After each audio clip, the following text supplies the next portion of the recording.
Quand les portes vitrées de la salle d'entretien s'ouvrent, un silence lourd envahit la pièce, comme si une plume tombait dans une église. Tous les regards se tournent vers l'entrée. Les murmures s'arrêtent, les yeux s'écarquillent. Une jeune femme apparaît, trempée et couverte de boue. Élise, 23 ans, se tient là, dégoulinante. Sa chemise blanche colle à sa peau, imbibée de pluie. Sa jupe noire est tachée de boue. Ses chaussures plates font un bruit spongieux à chaque pas. Ses cheveux bruns, d'habitude attachés en un chignon soigné, pendent en mèches mouillées autour de son visage.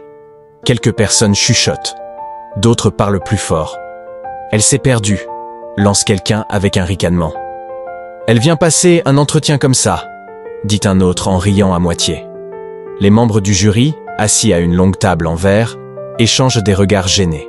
Une femme, en tailleur gris impeccable, se penche vers son micro et parle d'un ton sec. Mademoiselle Élise Dubois. Élise hoche la tête, serrant fort un dossier plastique entre ses mains tremblantes. Sa voix, pourtant, est claire. Oui, c'est moi. Elle avance vers la seule chaise libre, au milieu de candidats impeccables. Ils portent des costumes bien coupés, ont des CV brillants, des sourires parfaits, comme s'ils sortèrent d'un magazine. En passant, certains s'écartent, comme si la boue pouvait les salir. Au bout de la table, un homme en costume bleu marine observe, le visage impassible. Ses cheveux sont impeccables, son dos droit. Son badge indique Adrien Lefebvre, PDG. Élise s'assied, posant son dossier mouillé sur ses genoux.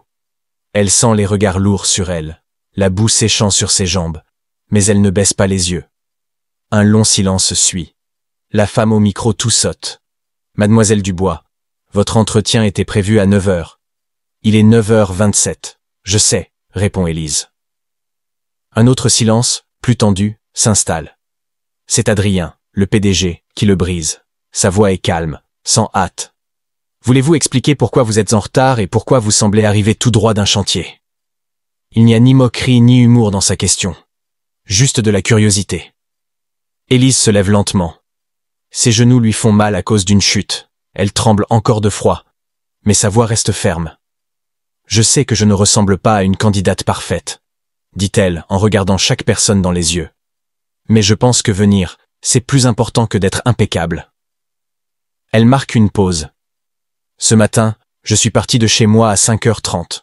J'avais tout préparé, ma tenue repassée, mon CV imprimé à la bibliothèque parce que je n'ai pas d'imprimante, tout était prêt. Mais en chemin, j'ai vu un vieux monsieur glisser et tomber dans une rue inondée. Personne ne s'arrêtait. Moi, si. Je l'ai aidé à se relever. Je lui ai donné mon parapluie. Je me suis assuré qu'il allait bien. J'ai raté mon bus, alors j'ai couru. Je suis tombé, mais j'ai continué. La salle est silencieuse. Élise poursuit. Je savais à quoi je ressemblerais en entrant ici, mais je savais aussi que si je faisais demi-tour, je perdrais une chance pour laquelle j'ai travaillé des années. Elle ouvre son dossier, révélant un CV intact, sec, parfaitement aligné. J'ai protégé ce qui compte ici, mon travail. Adrien l'observe sans changer d'expression, mais une lueur passe dans ses yeux. Personne ne parle. Élise s'assied, et l'ambiance dans la pièce change. Les moqueries s'effacent, remplacées par du respect. Adrien prend son CV, hoche la tête une fois et tourne la page. L'entretien continue, mais quelque chose a changé, pour Élise et pour la salle. 4 heures plus tôt, l'alarme d'Élise sonne à 5h dans son petit studio parisien. Son cœur bat fort. Aujourd'hui, c'est le grand jour, l'entretien qui peut changer sa vie, loin des petits boulots et des loyers en retard. Elle se lève, frotte ses bras pour se réchauffer, le chauffage est encore en panne, et s'habille avec soin. Une chemise blanche repassée la veille, une jupe noire simple, des chaussures cirées avec un peu de crème qu'elle a trouvée sur Internet. Dans son sac, son CV, imprimé à la bibliothèque, est protégé dans un sac plastique. Elle n'a pas d'expérience dans de grandes entreprises, mais elle a de bonnes notes, du courage, un projet dont elle est fière, une campagne pour une association locale. Son parapluie est vieux, mais il tient. Elle sort sous la pluie matinale. Paris brille, gris et humide. Les trottoirs glissent, les caniveaux débordent. Elle est en avance. Un petit sourire apparaît sur son visage. En passant près d'un pont, elle voit un vieux monsieur, trempé, effondré sur le trottoir. Son sac de course s'est déchiré, des oranges roulent dans l'eau. Il se tient les côtes, il a glissé. Personne ne s'arrête. Élise regarde sa montre. 6h14. Le bus passe à 6h20, à 2 rues de là. Elle soupire, ferme son parapluie, et court vers lui. Monsieur, vous allez bien? Vous êtes blessé? Demande-t-elle doucement en s'agenouillant. Il tousse, grimaçant. Ma hanche, j'ai glissé. Élise ramasse vite les oranges, les met dans son sac. Elle enlève son manteau, le pose sur les épaules du monsieur, et l'aide à s'asseoir contre un mur. Un café voisin vient d'ouvrir. Elle frappe à la vitre, explique la situation, obtient une serviette chaude et une chaise. 10 minutes plus tard, le monsieur est en sécurité, buvant un thé. Élise lui donne son parapluie, note son numéro pour qu'il puisse l'appeler si besoin. Il est 6h27. Le bus est parti. Merci, dit le monsieur, la voix tremblante. Les gens passent, sans regarder. Élise sourit, bien que son cœur bat vite. Prenez soin de vous, répond-elle. Puis elle court. La pluie tombe plus fort. Elle traverse les rues, évite les flaques, mais le sol est glissant. Dans une petite rue, un raccourci, elle glisse sur une plaque boueuse et tombe. Sa jupe et sa chemise sont tachées, ses genoux éraflés, ses mains piquent. Elle ouvre son sac, tremblante. Le sac plastique est intact, le CV en sécurité. Elle le serre contre elle, se relève et court encore. Le grand bâtiment apparaît enfin, tout en verre et acier, comme un juge géant. Elle est en retard, mais elle ne veut pas abandonner. Trempée, couverte de boue, elle entre dans le hall, laissant des traces humides derrière elle. Elle ne regarde pas en arrière. Les autres candidats quittent la salle. Certains se félicitent à voix basse, d'autres appellent à leurs proches. Élise reste assise, encore humide, son dossier sur la table comme une preuve de sa matinée chaotique. Les membres du jury ramassent leurs notes, certains la regardant avec politesse, d'autres avec pitié. Adrien, lui, ne dit rien. Il feuillette les CV, s'arrêtant sur le sien un peu plus longtemps. Élise Dubois, dit-il calmement, un instant, s'il vous plaît. Un silence tombe. Les autres sortent, murmurant entre eux. Élise se lève, sa jupe encore raide de boue, et suit Adrien dans un petit bureau vitré. L'endroit est simple, des chaises en cuir, une photo de la tour Eiffel au mur, une vue sur Paris derrière le bureau. Adrien ne s'assied pas et ne l'invite pas à s'asseoir. Il tient son CV, les yeux perçants. « J'ai lu votre projet, dit-il. Votre campagne pour les associations est impressionnante. Vos idées sont claires, vos images touchantes. Vous avez du talent. » Élise sent une lueur d'espoir. Puis il ajoute. « Mais vous étiez en retard. » Elle cligne des yeux. « Oui, monsieur. » Il lève une main, l'arrêtant. « Ici, la ponctualité n'est pas négociable. Nous valorisons le temps, l'efficacité, le contrôle. Vous aviez une chance de montrer votre sérieux, et vous êtes arrivé en retard et trempé. Peu importe vos intentions, cela a des conséquences. » Élise respire lentement, la poitrine serrée. « Je n'ai pas choisi d'être en retard, » dit-elle, la voix posée. « J'ai aidé un homme âgé qui était tombé. Je ne pouvais pas l'ignorer. » Adrien reste impassible. Ce n'est pas une association caritative, c'est une entreprise. Aider quelqu'un rend-il votre retard moins grave? Élise répond, plus ferme. Et si aider les autres était une force, pas une faiblesse? Est-ce la culture que vous voulez ici? Les yeux d'Adrien s'étrécissent légèrement. C'est une entreprise, dit-il lentement. Nous fonctionnons avec des résultats, pas des excuses. Élise tient son regard. Si les entreprises mettaient plus de cœur, elles auraient de meilleurs résultats. Un silence lourd s'installe. Adrien l'observe, non avec colère, mais avec curiosité. Vous n'êtes pas comme les autres, dit-il enfin. Parce que je suis arrivée couverte de boue, demande-t-elle. Non, parce que vous avez osé répondre. Il pose son CV sur le bureau. Je n'ai pas encore pris ma décision, dit-il. Mais si vous voulez rester, vous devrez apprendre à équilibrer cœur et discipline. Montrez-moi que vous pouvez réussir. Élise serre les lèvres. Je peux réussir, mais pas en abandonnant mes valeurs. Un coin de la bouche d'Adrien tremble, presque un sourire. Alors, nous verrons si vous êtes aussi capable que courageuse, dit-il. Il s'écarte, indiquant la porte. Merci de votre temps. Élise sort, ses chaussures laissant de légères traces sur le sol brillant. Adrien reste immobile, regardant la chaise où elle s'était assise, encore humide. Il ne sait pas si elle a sa place, mais il sait qu'il ne l'oubliera pas. 3 jours plus tard, Élise reçoit un email.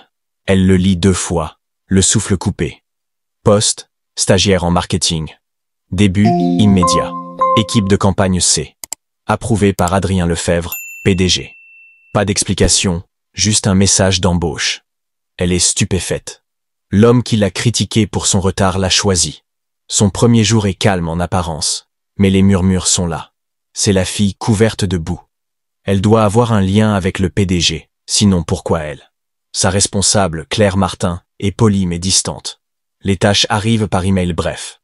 Les réunions se passent sans qu'on l'inclue. Quand Élise parle, Claire dit « Merci, Élise », puis passe à autre chose. Élise travaille dur, habituée à se battre pour sa place. Ce qu'elle ignore, c'est qu'Adrien l'a vue ce matin-là, agenouillé près du vieux monsieur sous la pluie, depuis sa voiture. Il n'a rien dit, mais il s'en souvient. Quand son nom apparaît sur la liste finale, il signe sans intervenir. Il veut qu'elle fasse ses preuves. Élise s'applique. Elle réécrit des textes, peaufine des présentations tard le soir, aide même d'autres stagiaires discrètement. Puis, vient une réunion importante. L'équipe C présente un projet pour les fêtes. Claire montre des slides lisses, des slogans déjà vus. Élise, assise au bout de la table, à peine invitée, reste silencieuse. Puis, Adrien entre, s'assied sans un mot, son tablette à la main. Le discours continue, fade et prévisible. Élise lève la main. Puis-je proposer une idée? Claire, hésitante, acquiesce. Élise se lève. J'ai étudié le projet. Il est correct, mais il manque d'âme. On propose quelque chose de familier, pas de touchant. Les gens veulent ressentir quelque chose. Claire croise les bras. Nous vendons des résultats, pas des poèmes. Ignorer les émotions coûte plus cher qu'un risque, répond Élise. Adrien parle, calme. Continuez. Élise expose une idée simple, basée sur des moments vrais, des émotions brutes. Les gens se penchent, certains prennent des notes. Quand elle finit, Adrien hoche la tête. Présentez les deux versions. Les résultats parleront. En quittant la salle, Élise sent les regards. Elle ne s'attend pas à des remerciements, mais en passant, elle voit Adrien, toujours assis. Un léger sourire, à peine visible, passe sur son visage. Pas de l'approbation, pas de l'amusement, mais de la reconnaissance. Élise et Adrien se disputent souvent, pas bruyamment, mais leurs idées s'opposent. Elle parle avec le cœur, de l'émotion, des histoires de clients ou de son enfance. Lui répond avec des chiffres, des analyses, des prévisions. Là où elle voit de la chaleur, il voit du risque. Là où elle demande de l'empathie, il exige de l'efficacité. Les émotions ne garantissent pas de profit, dit-il. Les chiffres froids ne créent pas de fidélité, rétorque-t-elle. Certains pensent qu'elle va trop loin, mais Adrien ne la fait jamais taire. Il la défie, pose des questions, écoute plus longtemps. Une fois, il utilise une de ses idées sans le dire. Elle le remarque. Elle commence à voir l'homme derrière le PDG. Celui qui reste tard, relit chaque email, s'arrête devant le mur des dons de l'entreprise. Il a une histoire, cachée derrière son image parfaite. Un soir, Élise travaille seule, finalisant un projet. Il est 22h30, elle éternue à cause du froid. Épuisée, elle ferme son ordinateur et voit une tasse de thé au citron sur son bureau. Pas de mots, juste le thé. Le lendemain, en croisant Adrien près de l'ascenseur, il murmure. « J'espère que vous allez mieux. » Elle sourit, surprise. Un autre soir, sur le balcon de la salle de pause, Élise regarde Paris scintiller. Adrien apparaît, sans veste, manches relevées. Il reste silencieux, le vent jouant avec les cheveux d'Élise. « Vous n'aviez pas à laisser le thé, » dit-elle. « Ce n'était pas moi, » répond-il, regardant l'horizon. Elle sourit. « C'était vous. » Il hoche légèrement la tête. « Pourquoi cachez-vous que vous vous souciez des autres ?» demande-t-elle. Il la regarde. « Si je me soucie trop, je perds le contrôle. » Elle comprend, sans répondre. Il ajoute. « Vous me défiez, Élise, comme personne d'autre. Je pourrais dire la même chose, » murmure-t-elle. Il se rapproche, l'air chargé d'une tension nouvelle, pas conflictuelle, mais douce, réelle. Un mardi, une tempête éclate. Une publication virale critique l'entreprise pour un mauvais service client. Les hashtags se multiplient, les accusations aussi. La réputation de l'entreprise chute. Dans la salle de conférence, Adrien, mâchoire serrée, écoute le conseil d'administration parler de mauvaise gestion et demander sa démission temporaire. Derrière les portes, l'équipe marketing panique, cherchant des excuses. Élise, autrefois invitée, est maintenant oubliée des emails. Certains disent qu'elle influence trop Adrien. Une nuit, seule avec un café froid, Élise écrit. Pas une excuse, mais un plan. Elle explique comment l'entreprise s'est éloignée de ses valeurs, comment reconnecter avec les clients par la transparence. Elle imprime son texte, sans nom, et le laisse sur le bureau d'Adrien. Le lendemain, il le lit 2 fois. Il reconnaît son style. Le communiqué officiel, signé par l'entreprise, suit ses idées. Sincère. Humain. En 48 heures, la crise s'apaise. Les clients restent, les critiques s'adoucissent. Mais Élise n'entend rien de lui. Le vendredi, elle range son bureau. Les murmures, l'isolement, c'en est trop. Elle ne se sent plus à sa place. Elle laisse sa carte d'accès et s'apprête à partir. Dans le hall, l'ascenseur sonne. Adrien en sort. « Vous partez » dit-il. « Je ne pense pas être utile ici » répond-elle, fatiguée. Il lui tend son texte, usé mais intact. « Vous nous avez sauvés » dit-il doucement. « Je ne vous laisserai pas partir. » Élise cligne des yeux. « Vous saviez que c'était moi. » « Dès la première ligne » répond-il. « Personne n'écrit comme vous, avec du cœur et sans ego. » Il ajoute. « Il vous aime des excuses. Vous nous avez donné une âme. » Élise reste immobile. « Restez, dit-il. Pas parce que vous devez quoi que ce soit, mais parce que nous avons besoin de gens comme vous. » Elle prend le texte, ses doigts frôlant les siens. Pour la première fois depuis la crise, elle se sent stable. Les murmures empirent. Élise est exclue des réunions, ignorée. On parle d'elle et d'Adrien, de rumeurs infondées. Son travail est minimisé, ses idées reprises par d'autres. Elle n'est plus la stagiaire qui a sauvé la crise, mais une rumeur. Adrien le voit. Il hésite à intervenir, pensant que son silence la protégera. Il a tort. Un matin pluvieux, Élise entre dans son bureau. « J'ai demandé une mutation, dit-elle. » « Où » demande-t-il, surpris. « À la branche de Lyon, en stratégie de campagne. » Il la regarde. « Vous fuyez. »« Non, j'avance, » corrige-t-elle. Il se lève. « Est-ce ce que vous voulez ?» Elle hésite. « C'est ce dont j'ai besoin. Je suis venu pour un travail, mais j'ai appris qui je suis. » Il hoche la tête. « Si vous partez, que ce soit pour vos rêves, pas à cause des autres. » Le jeudi, le hall bourdonne. Puis Adrien s'avance au centre, sa voix portant sans micro. « Je veux parler de quelqu'un qui nous quitte demain. Élise Dubois est arrivée dans les pires conditions et a dépassé toutes les attentes. Elle a travaillé dur, apporté des idées qui ont transformé notre marque, sauvé notre réputation. Mais nous l'avons laissée tomber. Les murmures s'arrêtent. Nous avons laissé les rumeurs étouffer la vérité. J'ai cru que le silence la protégerait. J'avais tort. » Il regarde Élise. « Je m'excuse. Pas pour ce qu'on a dit, mais parce que je n'ai pas fait assez pour l'arrêter. Élise mérite mieux, de moi, de nous tous. » La foule applaudit, d'abord timidement, puis comme une vague. Élise, émue, sent les larmes monter. Plus tard, près des ascenseurs, Adrien lui tend une enveloppe. À l'intérieur, une note. « Si tu doutes de qui tu es, souviens-toi de celle que j'ai vue quand personne ne regardait. » Elle sourit, pour la première fois depuis longtemps. 1 an plus tard, l'entreprise semble plus chaleureuse. Adrien écoute plus, sourit davantage. Élise revient, non comme stagiaire, mais comme directrice de communication pour une fondation caritative. Lors d'un événement à Paris, leurs regards se croisent. Ils parlent comme des amis longtemps séparés. Leur lien devient inévitable, sans drame, naturel. Au printemps, Adrien l'invite sur la terrasse où ils s'étaient disputés autrefois. Sous des lumières douces, il lui dit « Tu m'as changé, Élise.